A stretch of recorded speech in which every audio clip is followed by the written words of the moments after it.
guys, welcome to this video. This is the second part of the Get Ready With Me Q&A, get to know me situation. I really hope you enjoy the video and I hope you find little bits and bobs of your questions that you submitted, answered in there. Yeah, enjoy. Guys, let's get into it. Do yourself a favor, grab some tea. Sip on some tea with me, you know? So today we're going to be doing a part 2 of the Q&A and I'm just finishing up the questions you guys asked. So I just want to say thank you to Esther and Libby from Splendor. They're always so generous with their products and they sent me some stuff to try today, and I've got a sheet mask that I'm going to prep my skin with, and then I'm also going to use an Ofra palette that they sent me. Esther and Libby have been supporting me since day one. They've been sending me stuff so generously around the clock and I just want to say thank you to them.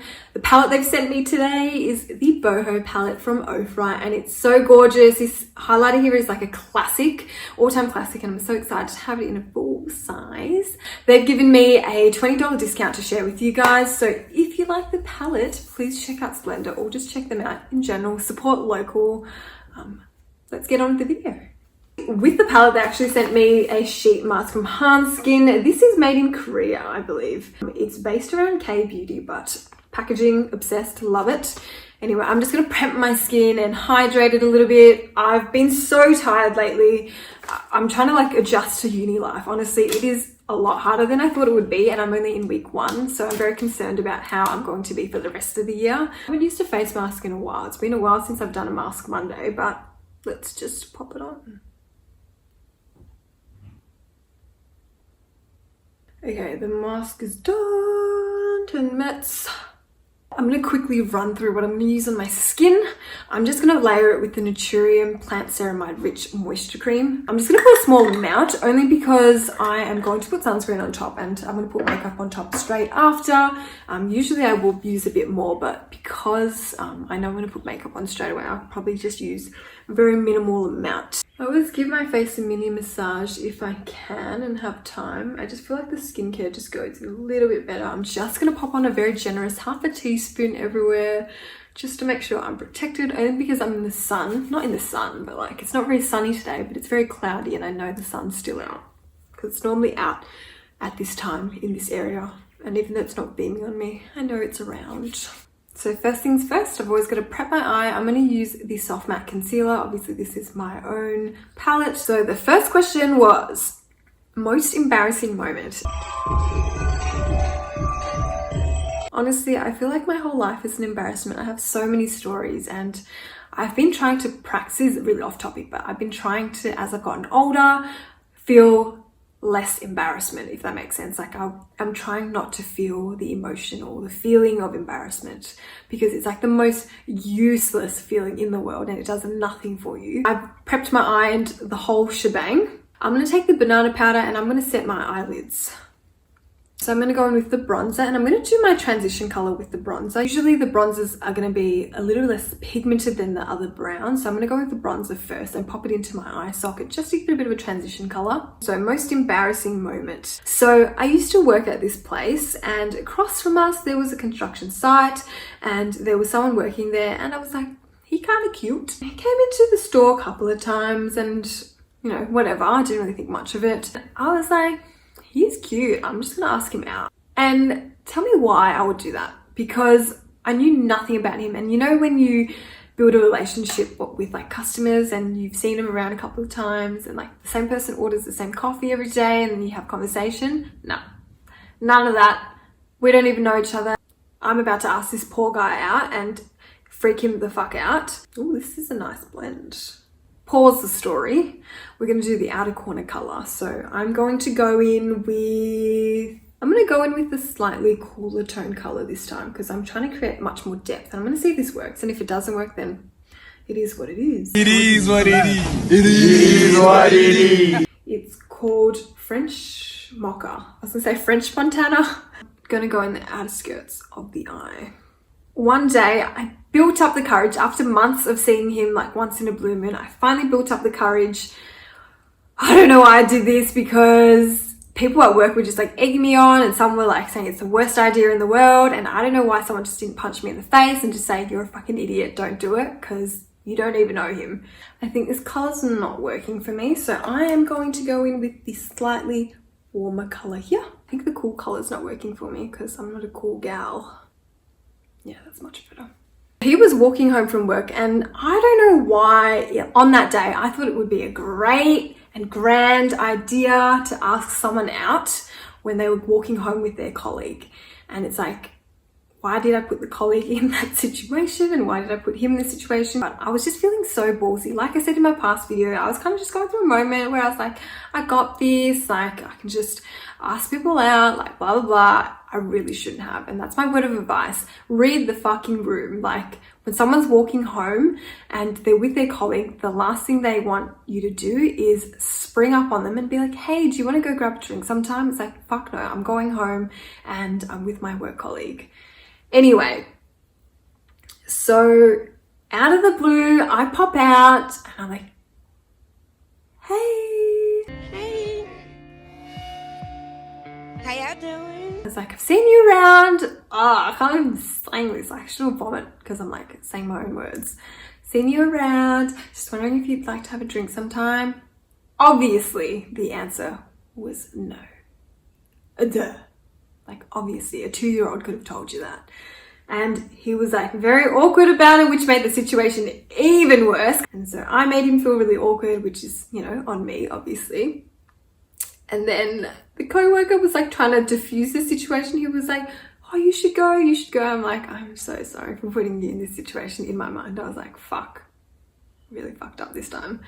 Anyway, so I just embarrassed him in front of his own co-worker, and I embarrassed myself in front of the two of them. And yeah, honestly, I just can't deal with myself sometimes. Like, why the fuck did I do that? I really don't know, because it's like, they're obviously still working on the site. Gonna see them for God knows how long whenever the fucking building's done. And I really just shot myself in the foot, you know? There was a reason why I chose that particular day to ask him, because I knew I was getting on a flight that weekend to LA and New York, and I was going on a holiday for 6 or 7 weeks, and I would never have to see him again. And so I asked him on that day because I knew if it didn't go well, and the odds were very much against me anyway, I could just jump on the flight and enjoy my holiday. And I did. I really enjoyed my holiday. I was kind of dreading coming home because then I'd have to deal with the reality that I just embarrassed myself in front of him and we'd probably bump into each other at work. Fuck my life. Funnily enough, I've never really seen him around before, but of course, I bumped into him at the club like a month or 2 later, and turns out we have a lot of mutuals, and yeah, love that for me. I apologized. I said, I'm so sorry for embarrassing you. And he was like, it's all good, blah, blah. I think he said it's all good. Who even fucking knows? I'm probably making up the narrative in my own head that he said it was all good. And yeah, I've never seen him really since. And thank God, because I'm sure he does not want to see me. So word of advice, everybody, just read the room before you ask people out. Not everyone's going to say yes, and people are very unlikely to say yes if you spring up on them, firstly, and 2, if they're already with their co-worker, they're probably not going to say yes because it's unprofessional. But anyway, I'm going to go in with this slightly warmer color here, and I'm just going to start diffusing everything that I've popped down just to give it a bit more of like a nice transition with each other. I probably could have used this color before. I did the darker color, but who cares? The next color I'm going to take is this one above here. It's like a lighter brown. I'm going to pop it all over the eyelid. So the next story is, tell us about your worst date. Nice to meet you, Alice. You too. Yeah. Funnily enough, when I saw this question, I was like, oh my God, I can't wait to talk about it because there's so many. But I realized that once I sat down and thought about it, I actually haven't been on that many cringeworthy or like shitty dates. I've just been on dates with people that I'm not really interested in, but I've gone anyway because I felt bad and I didn't know how to back out of it. I was a huge like awkward turtle when I was in high school. Like I just didn't really know how to behave or talk to guys whatsoever. Perks of going to an all-girls school and having really conservative parents at the time. My parents aren't that conservative anymore, but they were just very weird in high school. Anyway, so talking about how I was so awkward in high school, like I just was so awkward. I just didn't know how to behave around guys, like just incredibly awkward. Anyway, this guy apparently had a crush on me, and so we were talking for a bit and he wanted to take me on a date. I really didn't want to go because at the time I really was just not interested in guys. I just didn't know how to even like act around them. So why would I want to go on a one-on-one date? Like that's just like, Anyway, of course, being the pushover that I am, I fucking agreed to it. We went on a date to watch a movie, and has anybody seen Inception, the one with Leonardo DiCaprio? It is the longest movie in the world. Like, fuck, I felt like I spent half my life in that cinema watching that movie, and it was just not a first date movie whatsoever. You know, we can tell the vibe when someone kind of wants to like kiss you in the cinema, and I was like so awkward, and I was like, please don't. So in the cinema, he was there, and obviously I was sitting here. It's just so awkward when they start to lean in or like get really like comfy on your side, and I'm just the whole time I'm just like, don't touch me. I'm just gonna do my wing liner because we'll never get to it. So I'm gonna pause that story for a second. So I'm using the Shiseido Arch Liner ink. It's got a really precise tip. It's so good for that really snatched edge. And if you're not really good with eyeliner and you accidentally do really thick liners really fast, this is always gonna keep it nice and thin to begin with, and you can build it up after. I'm gonna use the Suva Hydro Effects because I'm gonna do a pop of color on the very edges, on the very end of the wing, I think. And we're gonna use the color Acid Trip. So the movie finished 10 years later, literally. I felt like it was nighttime by the time we came out of the movie. So we caught the tram back to the city, and he like obviously really wanted to kiss me, and I really didn't want to kiss because I just was not ready for that. I was just like I said, I knew nothing about boys and I just really felt uncomfortable. And tell me why he leans in for a kiss at that Flinders Street intersection. Ooh, it was not it, honey.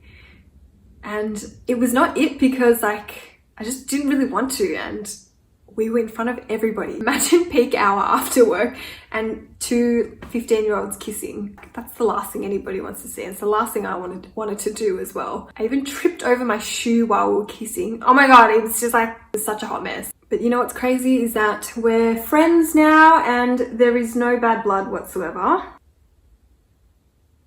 But that date was definitely one of those dates where you just like shudder thinking about it, when you're just like sitting at the dinner table and you're having your dinner and you just get a flashback, and ooh, it's like that for a couple of years. Obviously I don't give a shit anymore. It's been so long, we're kids. He was really sweet. He asked me out after and I was like, I'm so sorry. My eyeliner is done and now I'm going to put on some lashes. I'm using the Lavio lashes from Hong Kong. I'm going to repeat that again. I'm using the Lavio lashes. These are called Hong Kong. I really like them because they're very winged out on the end. So when I do like a winged liner look, they work really well. Next question / request was juicy, cringy teenage year stories or experiences. I don't have a crazy lot of teenage stories. I think I was just like an awkward turtle in general, and I didn't go to a lot of parties and stuff. I didn't start going out until I was like in my 20s. So that's why all of my stories are related to like dating and guys, because that's when I started going out and experiencing life in my 20s. When I was in my teenage years, I was such a hermit, and it was mainly because my parents never really let me go out that much and I always had to be home by a certain time. Let's just talk about dating stories because I have a fuck ton of those. Those are just make up majority of my early 20s. In my early 20s, I was just navigating the world of dating. I'd never dated guys in school before, so I have heaps of cringy stories. First story, so this guy and I, we were talking for about a year, like on and off, and he would only really ever talk to me when it suited him, which was basically past 10 p.m. and it was just very seedy. I don't know why I even put up with it. And I think I just really liked him at the time, and I don't even know what I liked because I look back at it now and we had nothing in common. We're just so different as people. I think I was just very attracted to him. I was like, we can make this work. Like, I'm sure he's a great guy. I just make up all these bullshit excuses. And he made it very clear. I think the only idiot in the situation was me. He made it very clear, like, if you put this all on paper, you'd be like, no shit, he's just a fuckboy. He was just such a fucking ball breaker. Like, I would try to like change the situation so that he would stop texting me at night and would try to talk to me in the morning so then we could just have a normal conversation, and so it wouldn't feel as seedy. And of course, him being him, would only ever text me at night, would message me a day or two after my birthday. Like, we have each other on all social media platforms. Like, obviously you knew my birthday was the day before. I think I was trying to break that cycle, and I was really hopeful that maybe if, you know, he spent more time with me, he would see that like, I'm a good person and I'm a perfect fit for him, blah, blah, blah. And so that's why I hung around for such a long time. And it's so funny because it was such a roller coaster. I would always bitch about him to my friends and be like, oh, he's fucking pissing me off. Like, he's being such a fuckboy, or like this and that. Like, no shit. My friends were like, you need to stop messaging him. What are you? An idiot sandwich. And of course, when do you ever take your friend's advice? You do what you want to do, and your friend's advice just goes in one ear and out the other ear. So one day, I think he was really pissing me off, and I literally can't even remember why, and I'm sure it was just him being a dickhead and a really rude asshole. But I messaged my friend and I was like, oh my fucking God, I cannot deal with him. And tell me why I look at my phone and I fucking messaged that to him. Oh my God, I think my heart froze. The best part of this situation was that I panicked so hard because I had never done anything like that. You know, when you message the wrong person, you message the person that you're bitching about. I'd never done anything like that before. I panicked so hard and I didn't know what to say. And I was like, oh my gosh, I'm so sorry. That was for my mum.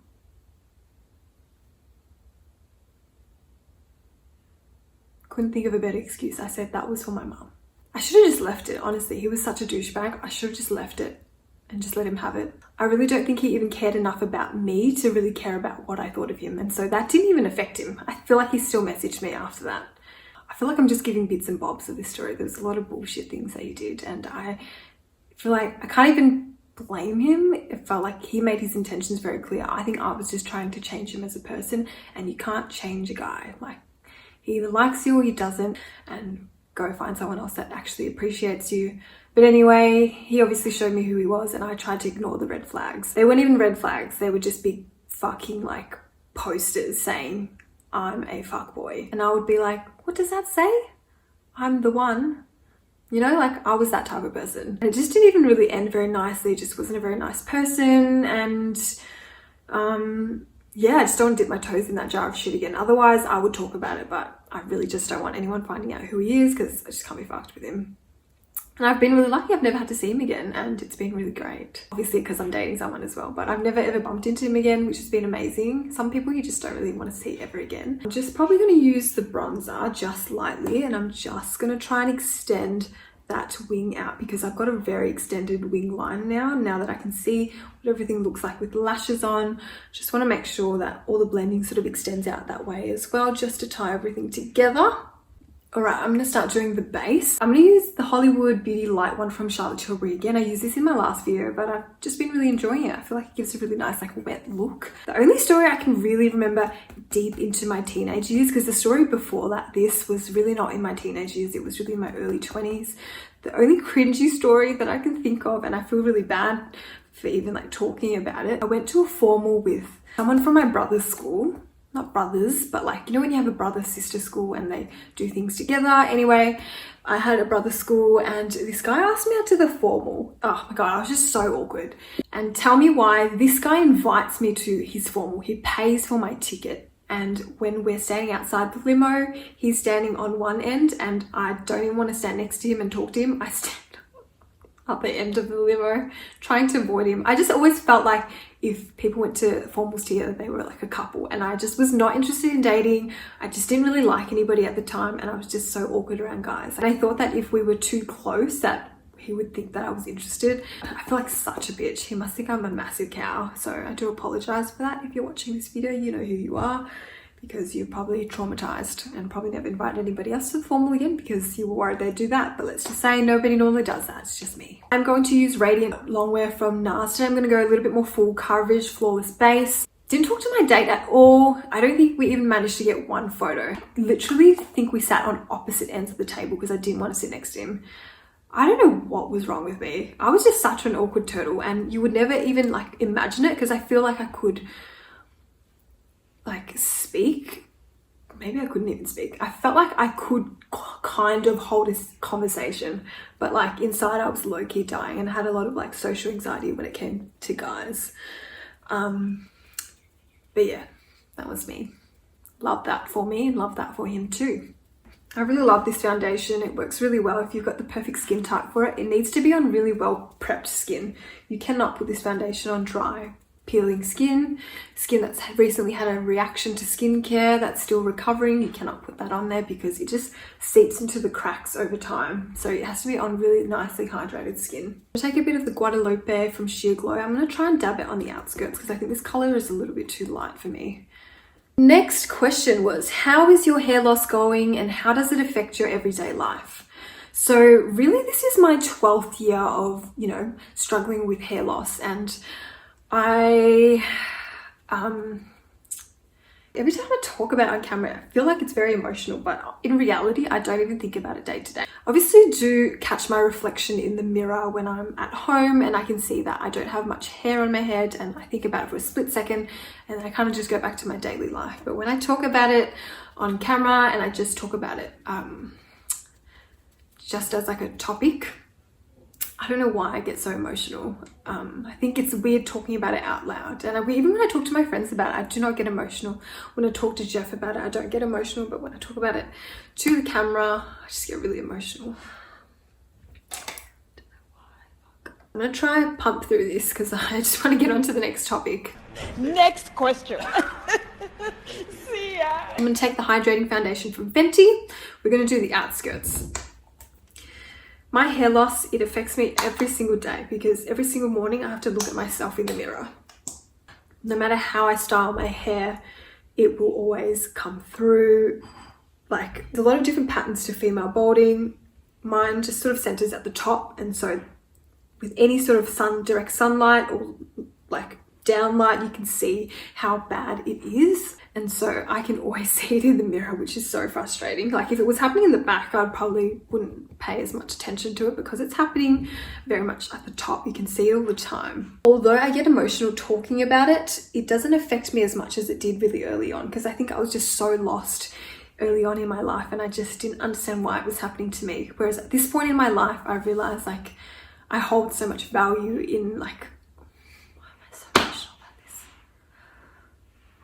I've already done a 1 hour video talking about this, so I don't know why I'm still emotional. Stop crying. Ooh. I've learned to focus on other amazing things in my life. I always think like, even if I did have long hair, would it make me a better person? Probably not. I don't think having longer hair would make me more happy and more successful, generally speaking, in life, to be honest with you. And every time I think about that, I'm like, I guess I'm not missing out on that much, because just like everybody else with long hair and really beautiful, thick, luscious hair, like everybody has shit days. And so having long hair doesn't make your life any better than someone else's. I'm speaking about it like it's simple, like a simple equation. Clearly it still emotionally affects me a lot. I don't know what it is about the camera, it just makes me very emotional. Day to day, I really don't really think about my hair that much, other than when I see my reflection, I have a moment to myself and I'm like, damn. And then life goes on. I feel like I've managed to slow down the hair loss a little bit as I've slowly gotten my period back. If you want to understand why I lose hair, go back to my hair loss video, watch full 45 minutes, you'll understand the whole journey of why I've gotten to this point. But the thing with hair loss that people don't really understand is that you really want to control it and try to slow it down if you are able to, because once the hair leaves the hair follicle, it's very hard for it to grow back. And because I've been losing hair for the past 12 years, it's very hard for there to be hair growth in that area. It's kind of like, the best analogy I could give you is kind of like when you pluck your eyebrows or when you wax your legs. Each time you pull the hair out, because it's taking the hair completely out of its follicle, you're taking the whole strand of hair out, it's very hard for it to grow back, and that's why people's brows don't grow back. This is not the scientific term, but just the easiest way to explain it. It's kind of lost its whole like factory, and you've just yanked out the factory. I've kind of accepted the fact that I probably won't have hair ever again. Misconceptions about PCOS, how friends and family have opinions, side effects of the pill.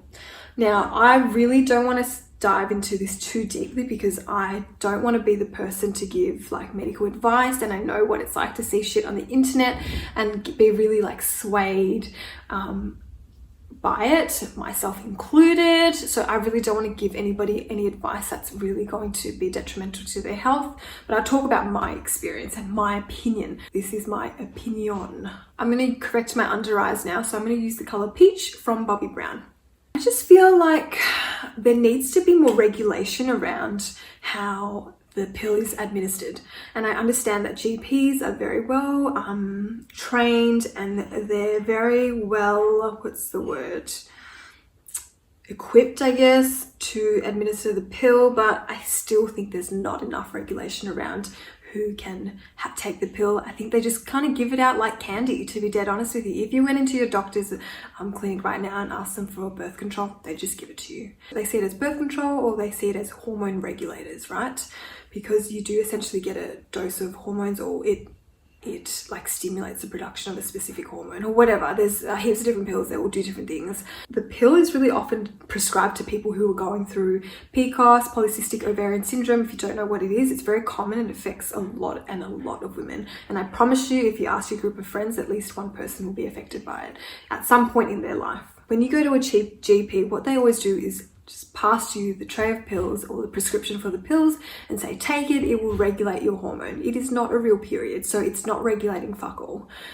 To me, it's like putting a band-aid over a big fat wound and dealing with it later. I've never heard a successful story about it being addressed by taking the pill. All it does is manage your symptoms of those health concerns or those health issues. And then when you're ready to have a child, obviously you come off the pill and you are left with the same problems that you started with. One, you want to have kids. And two, you're dealing with the health problems that you had in your early 20s that you never were able to address because the doctor covered it with a pill. And yeah, so what do you do now? You spend the next 5 years trying to fight PCOS and endometriosis, and by then you're 40. Now, obviously this is a generalization. People have kids at all different ages, but that's what I'm trying to say. Like, it's a punch in the face when people come off it later down the track in life, ready to start a family, and lo and behold, they're stuck with these health issues that were never addressed. Like, to me, that just seems a little bit bullshit.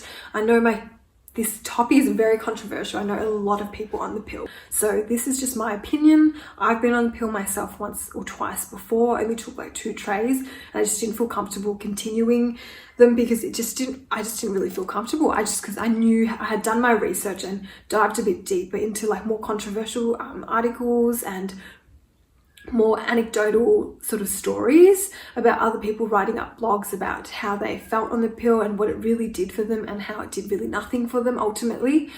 Medical experts or GPs watching this will probably be cringing and fucking hate me, but I said what I said.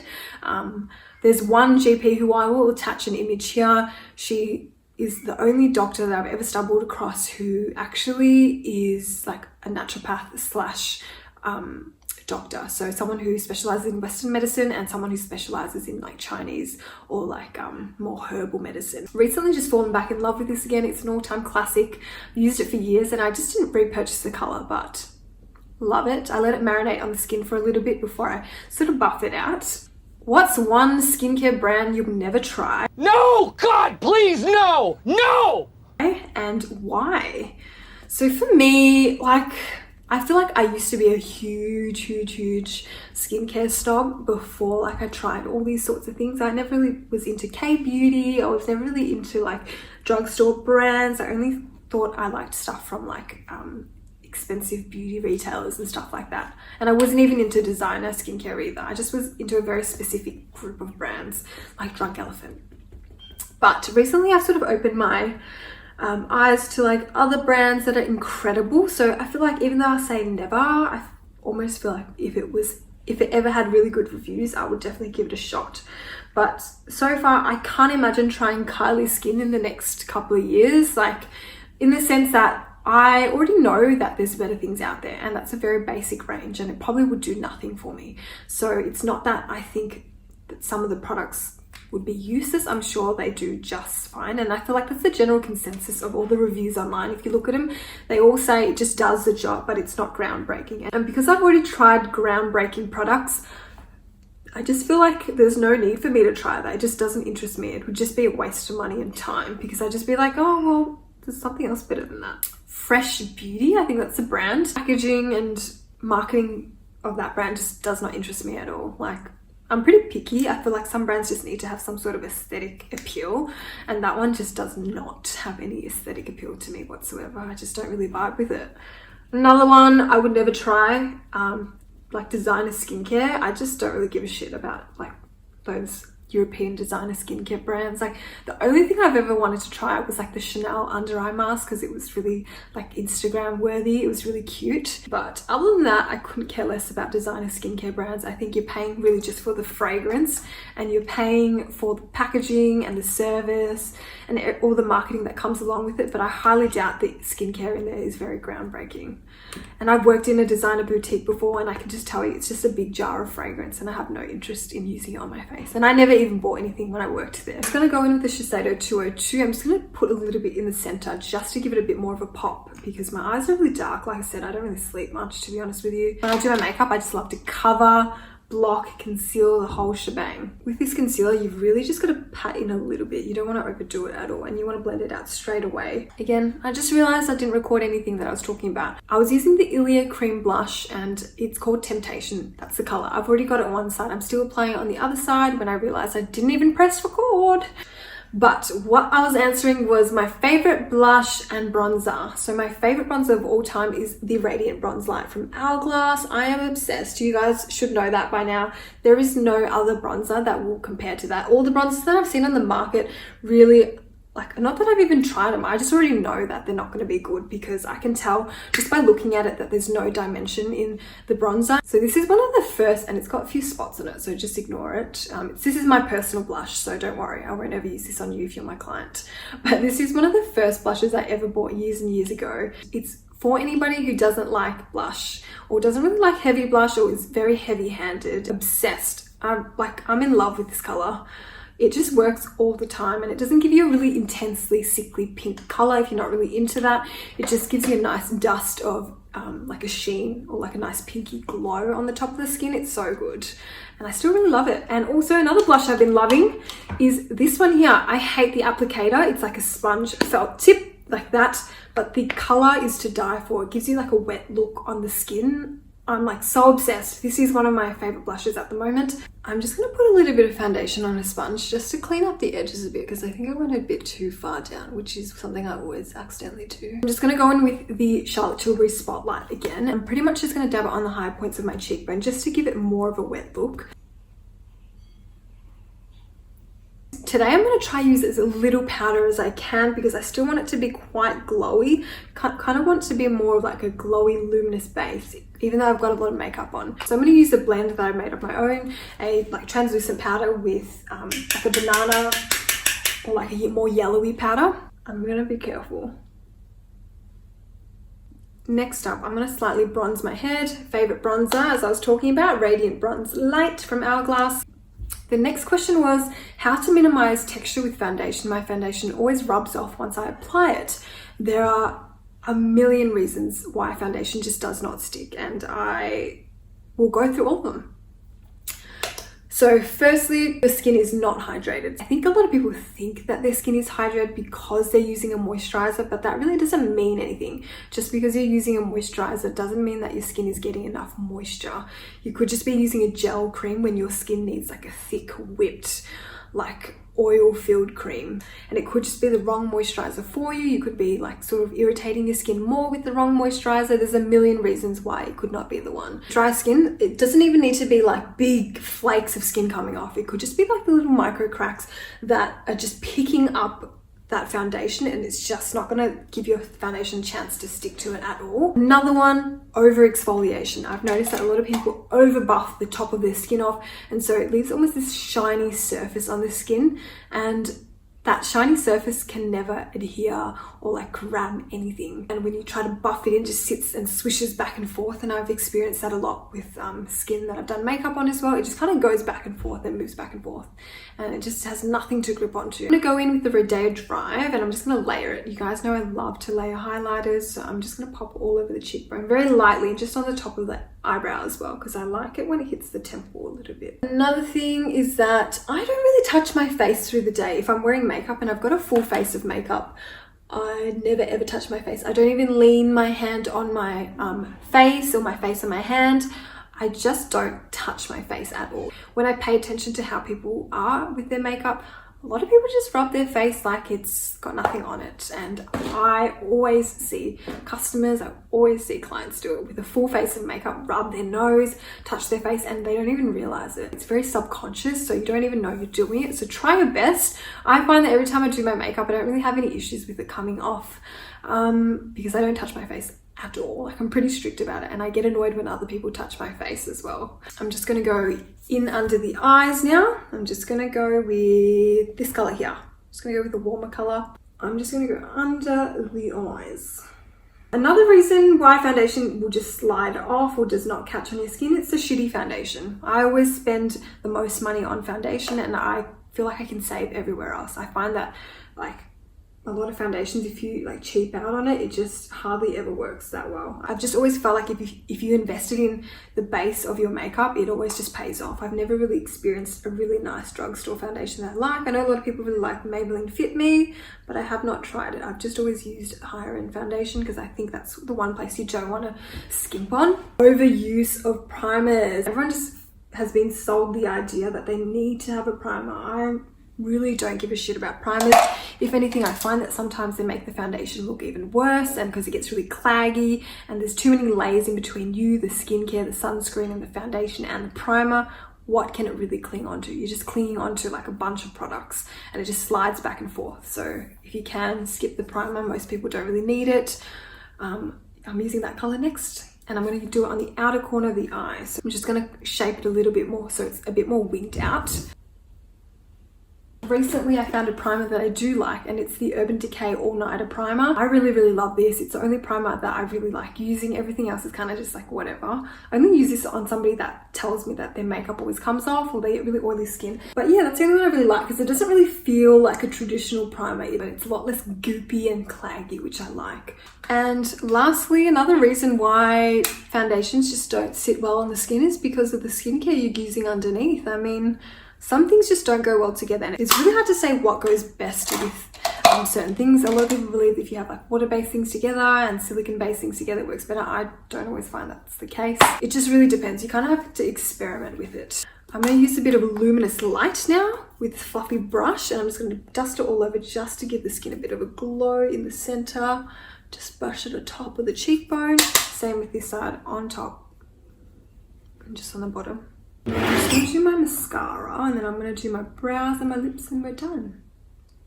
Skincare recommendations for sensitive skin types.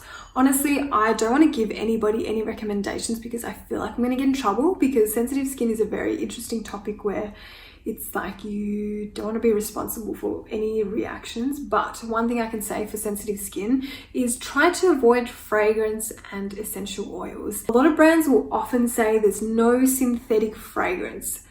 It doesn't matter. If you've got truly sensitive skin, it's this type of skin that reacts to everything and breaks out to everything. And that's the sort of thing you would want to be avoiding. I'm sure there's more to it, but that's the first step. Taking out fragrance, because it's very unnecessary and there's no real skincare benefits to it, so you may as well take it out and eliminate it to see how your skin reacts and goes. But just be careful. A lot of brands will say synthetic fragrance free, but it doesn't mean it's fragrance free. You have to keep an eye out for essential oils, and you'll be able to see everything in the ingredients list. Mascaras that do not smudge, I really have only ever used a couple. 3 mascaras that don't smudge that I know of: MAC Extend Play, Kevyn Aucoin Volume Mascara, and the MCO Beauty. None of them give you really dramatic lashes. They're very defined, lengthening mascaras. They don't smudge because they're a tubing formula, which means that it wraps around your lashes, and when you're ready, you just hop into the shower and the water kind of takes it off and sweeps it away for the day. Waterproof mascaras are just way too hard to take off, and I'm just not a fan of them. I'm going to do my brows now. Next question is thoughts on astrology. In all seriousness, this is a poster this is a picture or artwork that my best friend gave me. She gave everybody in our little group a poster of their star sign. My thoughts on astrology, I just feel like you can make anything relevant to yourself. Like, I am a sucker for astrology sometimes. You could literally be reading something from an astrology book that says, Taurus, I know you've been through a big heartbreak, but in a year's time, you'll be stronger and better.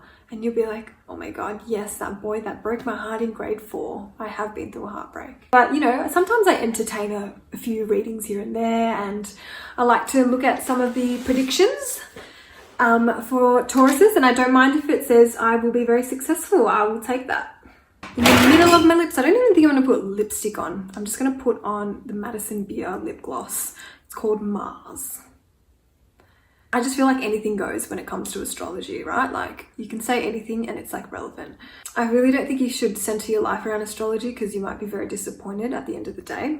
But, you know, a bit of fun to read. I say, why not? I want it to be a bit pinker at the top, so I'm just going to add a bit of yash to the top. Not that yash is very pink, but it's pinker than this. Before I answer the last 2 questions, I'm just going to do the inner corner like winged liner. I think it'll tie everything together.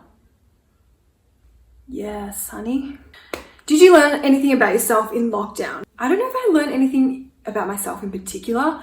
I felt like I really learned what it takes to, you know, work hard. I know it sounds really weird because in lockdown I didn't really work, but I feel like I always really wanted to grow my page, but I never really could physically see someone else putting in the work and being able to measure how much work it actually takes. And I feel like after the lockdown, like I just want to kick goals and just accomplish all these things, because I know that now, having grown my page all organically on my own, did all the content myself, made all the videos, experimented with things, taught myself how to edit, I realized like how much work it takes behind the scenes to really build a business, build a brand, just do things in general. I think I've always been very blasé about things and just taking things as it goes, but sometimes you just really got to put in the hard yard. I'm not saying that I'm fucking amazing or anything, but it really just opened my eyes to how much work it takes to grow something. And you know, I'm talking about social media, but really it applies to everything. It takes a lot of hard work.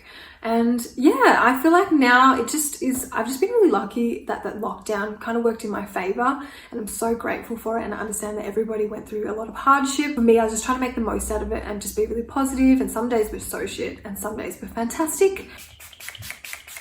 Final question, where do I see myself in 5 years? Honestly, in 5 years' time, I'm really hoping that I won't be living in Australia. I've had plans since I was a teenager to move abroad, and I thought after uni that would be the case, but it obviously wasn't because I'm still living here.